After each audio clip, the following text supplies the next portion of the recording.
It's been a terrific run over the last few weeks for Kasey Kahne. And he just picked up 0.3 of a second on that last lap. So he's picked up half a second, and he's got or more on the last 2 laps. Clean combined. racetrack, way ahead of him, too. That's exactly what he wants. He's got one car ahead of him, but that car leaves a lap or more down. This is the 8th spot. Bobby Labonte in the 43, Matt Kenseth in the 17. Kenseth and Labonte both trying to climb up the championship point standings. The 43 car, Bobby and those guys have had a good run. You see him in there just sawing the wheel. They've made good calls at the right time. They don't have the fastest car here. When you look at their lap times and you look at the top 10, he's one of the slower cars in the top 10 or 15. But Jeff and those guys make great call in the pits and put him up there, and Bobby's drove the wheels off of it. Denny Hamlin is getting closer. He's really good in turn 3. He makes up a lot of time. And also on that last lap, I saw him get through the tunnel turn pretty good. He made a lot of ground up on Brian Vickers.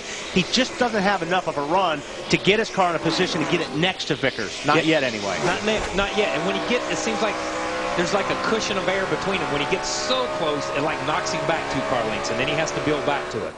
Kahne has increased the lead from 2.2 seconds to 3.4. Less than 7 laps to go. I really thought the way the 11 jumped around those guys on this restart that he was going to dispose of the 83 and the 88 and those guys fairly quick, but he's got that far, and that's it. And at the same time, you know, the 9 has just set sail.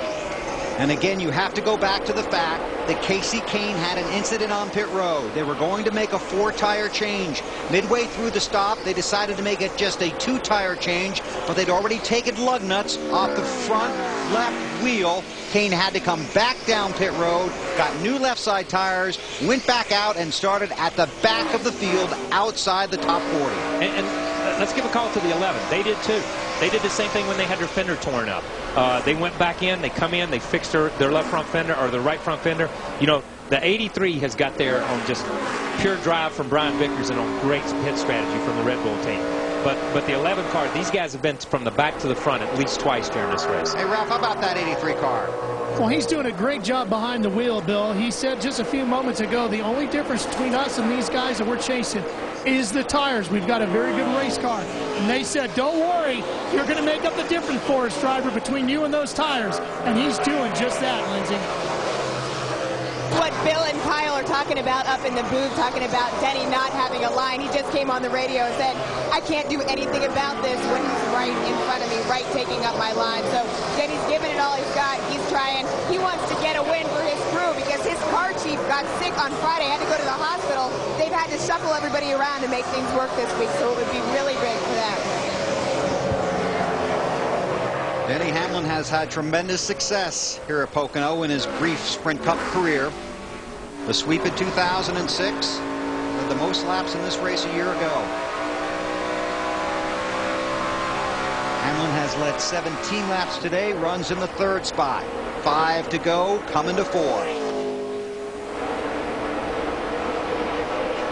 We talked about it this morning, Kyle and Wally, in our meeting. These Gillette Evernham Motorsports cars really do seem like they've come full circle. It's been like a light switch almost. I mean, it just seemed like they struggled, and all of a sudden, you know, like Marty was saying, right after the All-Star race, it was just like, this is a different race team. Yeah, I think here's the 43 car. You say, he just gets out there, he gets in, it pushes out, like we talked about. It pushes out. Matt did a good job of staying off of him. But you talk about the Gillette Evernham.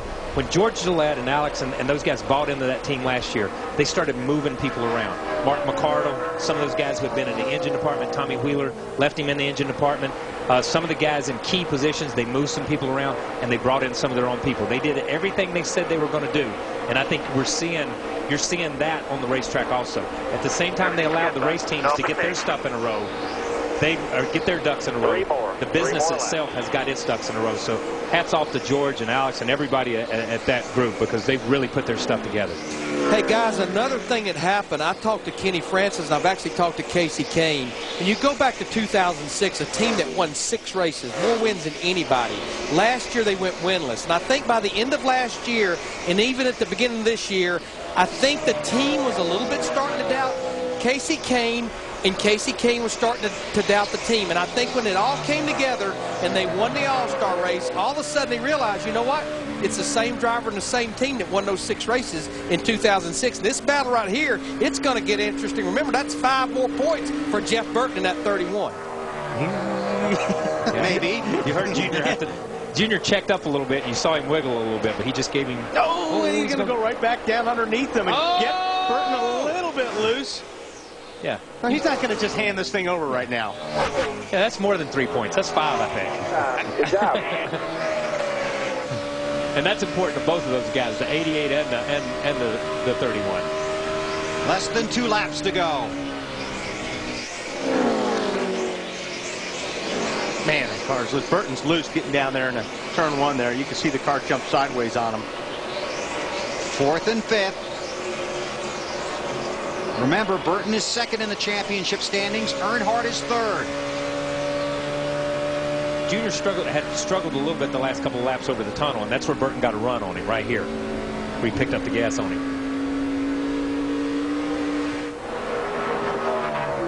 They head for turn 3. Burton's going to try the low line this time. He figures, well, I'm either going to follow him here and stay here. Maybe I can find some grip down on the bottom, but there isn't any. Casey Kane has taken the white flag. This is the last lap of the race. 28-year-old from Enumclaw, Washington.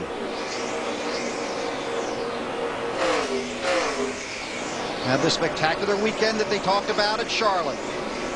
Disappointment at Dover, but now he's come to Pocono. Right now, he would be 9th.